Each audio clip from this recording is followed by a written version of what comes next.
Voyagez autour de l'île Jésus, parcourez ses rivages et découvrez l'Hospice Eau-Claire. L'information concernant l'Hospice Eau-Claire est incomplète. Elle est truffée de lacunes et d'incertitudes, mais comprend aussi des faits vérifiés et validés. Nous croyons donc que, même avec ses carences, son histoire mérite d'être racontée. Nous le ferons en usant de prudence et en étant conscients qu'il reste certains vides à combler. Situé au 371 avenue Bellevue et construit entre 1825 et 1838, cet édifice en pierre de taille est de style néoclassique. La symétrie de ses ouvertures, la sobriété de sa façade, ainsi que l'intégration d'éléments plus classiques illustrent bien les goûts de l'architecture britannique du 19e siècle. Deux grands balcons, aujourd'hui disparus, ornaient autrefois la façade de la maison. Au cours des années, ce bâtiment a souvent changé de vocation et de propriétaire, et il est fort possible qu'à quelques reprises, il ait été inoccupé. Après avoir été une maison privée pendant plus de 60 ans, la demeure est achetée en 1895 par le révérend Magloire Eau-Claire.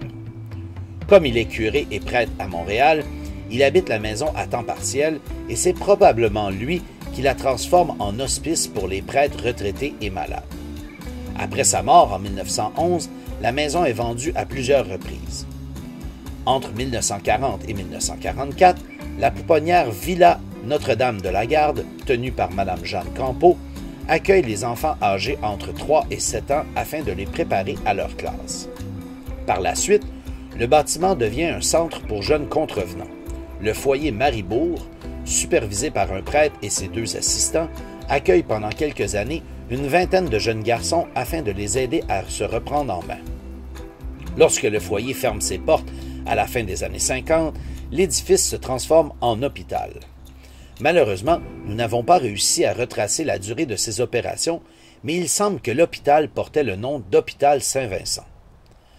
Vers la fin des années 60 et le début des années 70, une école privée, le Jardin Rose, s'installe dans l'édifice du 371 rue Bellevue.